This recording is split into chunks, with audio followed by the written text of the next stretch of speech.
Welcome to Trini Ting, where we sit down with the visionaries and voices who shape the spirit of Trinidad and Tobago. In part 2 of his 5-part Trini Ting interview, Jackie Hinkson opens up about the influences that have shaped his work, his creative process, and the complexities of living with what he calls the gift of artistic talent. I've also heard you refer to Derek Walcott as an influence. Could you tell us a little bit more about this? Yeah, well, it's interesting that Derek was the art critic here all around 1960, late 1950s into the 60s, when I was a teenager, still at secondary school, painting, and daring with a few others, including Minshall and Pat Bishop and so on, to have an exhibition at the Art Society, I think in 1961.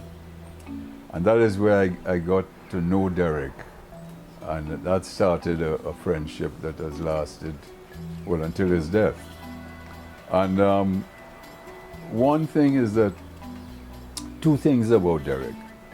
Whenever he wrote about art, he wrote about technical things, not superficial story things and so on. So you wouldn't find him saying this person's art is significant because it's addressing issues and so on.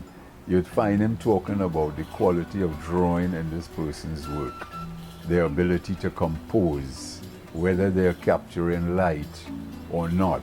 He would always be talking about those things. And that helped me focus on that aspect of art. It has become very fashionable now to talk about and judge and talk about artists according to how relevant people think their work is, because in their work there are allusions to things like gender affairs or the protection of children, or in other words, causes. Right. And Derek was the one who reminded me. He wrote an essay about it, saying that artists are known for their light, not for their causes. Right. And that has stayed with me. The other thing with Derek is anytime he came here and we went in my studio, he would ask me, have you been working? Do you have any work to show me? And the emphasis would always be on work. Right. Not what ideas do you have or what stories are you telling, but on work. Are you producing? So those two aspects of Derek's, assessment of art and so on have left a very permanent impression on me, and for that I'm extremely thankful. Great. Yeah, I like that emphasis on the work and I guess bringing the focus back to what you're producing. That's right. Rather than some external cause, as you say. Yeah, some notion of what is meaningful and so on, because often in the art world, what people think is meaningful in this artwork and that, no. 20 years from now, it will no longer be meaningful. But the deeper formal language in the arts, relationships, composition, tonal qualities, juxtapositions, drawing, and so on, those are the aspects of the work that are going to give the work a permanence. Right. And you spoke about Derek and his influence. Are there any other local artists or creatives that would have influenced or play a significant role in your career? Well, I think constantly I am being influenced, and that includes local artists. Certainly as a teenager, an aspiring artist, when I went to the Art Society, which was then located in the old Woodbrook Market on French Street,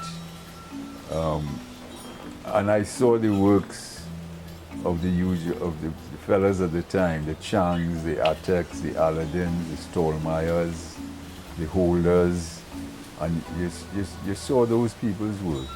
You were influenced by it. Now, I might not have been able to deeply analyze what it is I liked, but I think one of the qualities in their work on thinking back now, that I noticed was that the quality of light in their work came out of their experience here.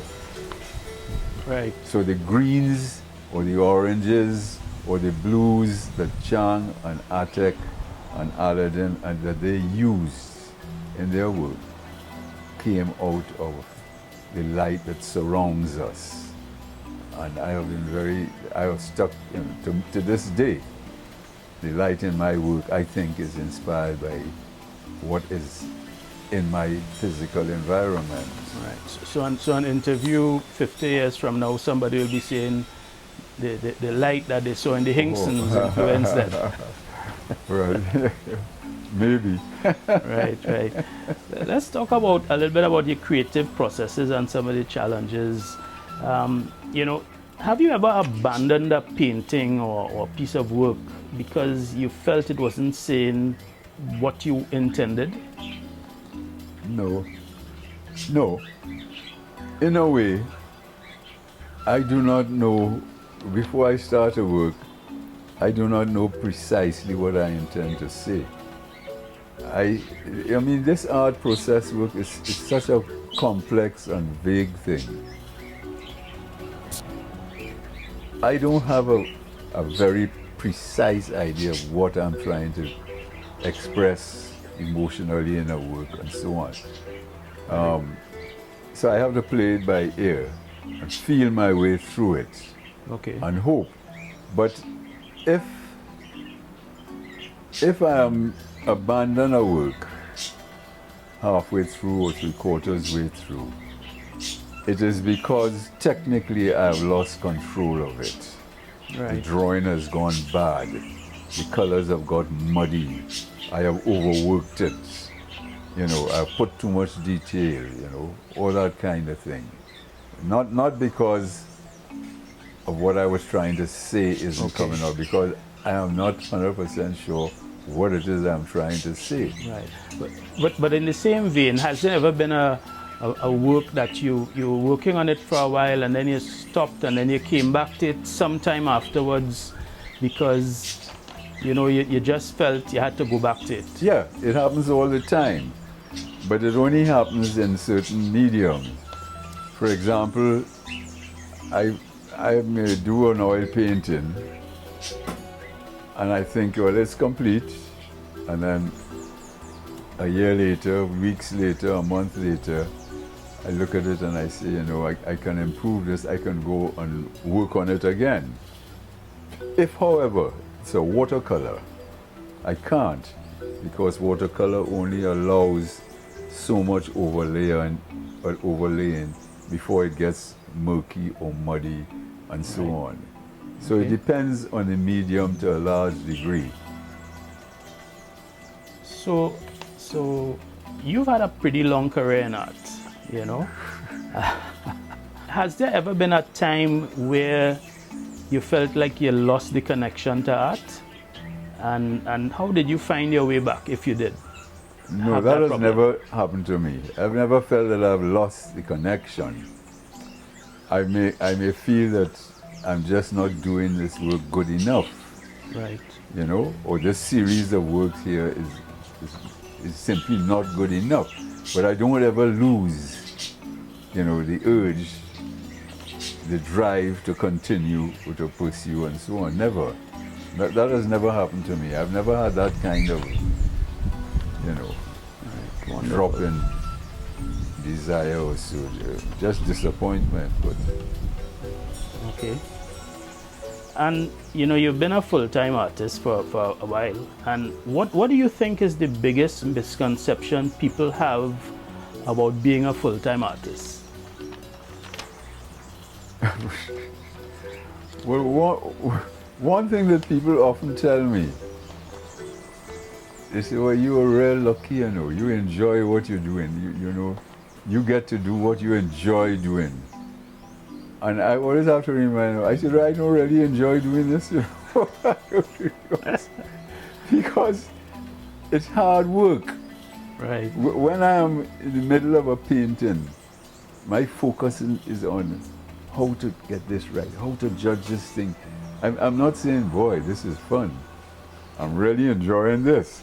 And in fact, I live with a constant fear that I'm not getting it right.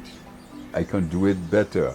So there's that constant disappointment that I live with. Constant. Okay.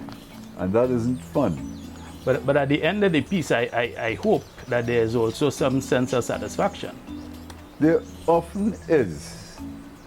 Never complete, but there often is. And curiously, this satisfaction or sense of satisfaction often happens a long time after the work is done. So for example, when I was struggling with the watercolor medium, because it's a difficult medium to, I don't want to use the word master, because I don't think I've ever mastered it, but to get a control over. In the 70s, when I was fighting with this medium, and I kept constantly feeling, no, I can't do it. I have to do it better. This is not good enough. And that would go on year after year after year after year. Now, 30, 40 years later, and I'm still painting watercolors, I look back at what I did in the 70s and I said, there's an economy here. Right. A quality of light and an economy in how I handle my composition that I cannot get now. Which means that I think I was a better painter in watercolor then than I do now. So that happens to me. Okay. Now whether, if I were to live another 40 years, I would have the same feeling about what I'm doing now, I don't know. Right. But that is how it works. That is. So I can't remember the original question about satisfaction. Well, yes. If at the end of while you say you do struggle with a sense of possible disappointment, yeah. While you're actually working. So when you complete the piece, whether there's an exhalation moment that says, okay, I made it. And I'm I made satisfied. it in the sense I've done it, but that satisfaction is very, very rare. Very rare. Sometimes, and I tend not to think of individual pieces of work.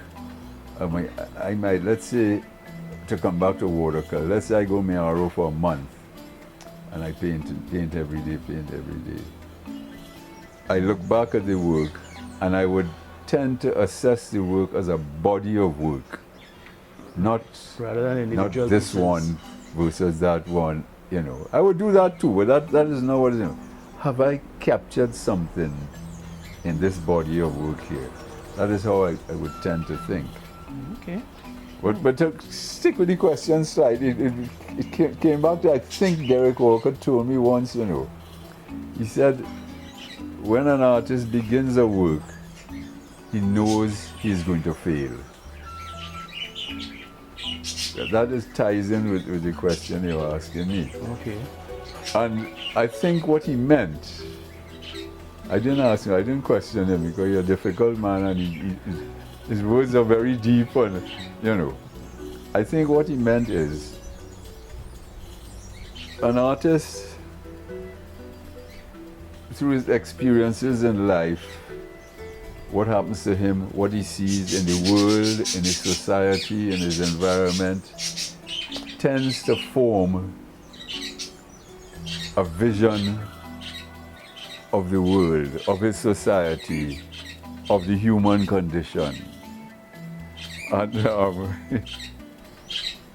that vision is not a precise, definable thing. Okay. So when you go to do a painting, your vision of the world is going to come through in there. But because it's not a precise, definable thing, you have no way of measuring it. 80%, 85%, right. So on and so. And what you know is you never get whatever this vague notion you have in your mind, this vision, you never get it 100%. You will never be 100%. So in that sense, before you start a work, you know that you're not going to succeed in that way. Deep. Deep.